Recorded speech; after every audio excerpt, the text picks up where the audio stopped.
পাশের বাড়িতে লাশের হাড়টা সেলিমের পা ছেড়ে দিল ঠিকই, কিন্তু এবার লাশটা এক ঝটকায় খাটিয়া থেকে উঠে বসার চেষ্টা করলো। তার কাফনের বাঁধনগুলো টাস টাস করে ছিঁড়ে গেল। অর্ধেক শরীর তুলে বসে থাকা নসিমিয়ার লাশটা এবার তার হলুদ চোখ ঘুরিয়ে আরিফের দিকে তাকালো। তার মুখে এক পৈশাচিক হাসি। আরিফ, তুই তো অনেক লাশ বইছস, কিন্তু বহুরূপীর লাশ কি আগে বইছস? আমি মরার সময় রাক্ষস সাজছিলাম, তাই আমি এখন রাক্ষস। আমার খিদা লাগছে আরিফ, আমি মাংস খাবো। লাশটা হামাগুড়ি দিয়ে খাটিয়া থেকে নামার চেষ্টা করলো।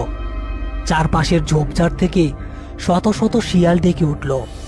মনে হলো প্রকৃতিও এই অশুভ শক্তির জাগরণ টের পেয়ে গেছে। আরিফ আর সেলিম এখন জনমানবহীন বিলের পারে এক নরখাদক প্রেতাত্মার মুখোমুখি।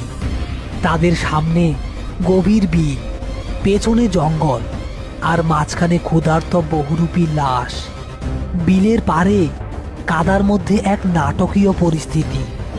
নসিমিয়ার লাশটা এখন আর মানুষের মতো আচরণ করছে না। সে হামাগুড়ি দিয়ে চতুষ্পদ জন্তুর মতো খাটিয়া থেকে নেমে এসেছে। তার হলুদ চোখ জ্বলছে আর মুখ দিয়ে লালা ঝরছে। সেলিম ভয়ে পেছনে হড়কে পড়ে গেল। কাঁচা রক্তের গন্ধ, কচি মাংসের গন্ধ। সেলিম, কাছে আয়, আমার খিদা মিটা। দর্শকরা অপেক্ষা করতেছে, বলির খেলা দেখবো।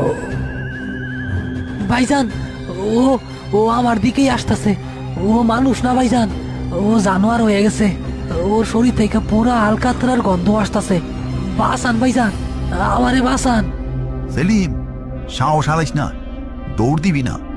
দৌড় দিলেই ও বাঘের মতো ঝাঁপাইয়া পড়ব। চোখের দিকে তাকা, শয়তান চোখের দিকে তাকাইলে দুর্বল হইয়া যায়। নসিমিয়া লাশটা হঠাৎ এক বিকট লাফ দিয়ে সেলিমের ঠিক সামনে এসে পড়ল। সেলিম চিৎকার করে উঠল, কিন্তু লাশটা সেলিমকে কামড়ানোর বদলে তার মুখের খুব কাছে নিজের মুখটা নিয়ে গেল। লাশের গলার চামড়াগুলো ফুলে উঠেছে, যেন ভেতরে অন্য কোনো প্রাণী আটকে আছে। ভয় পাইছস? ভয় পাইস না, আমি তো খেলা দেখাইতেছি। দেখ, এখন আমি সাপ হব।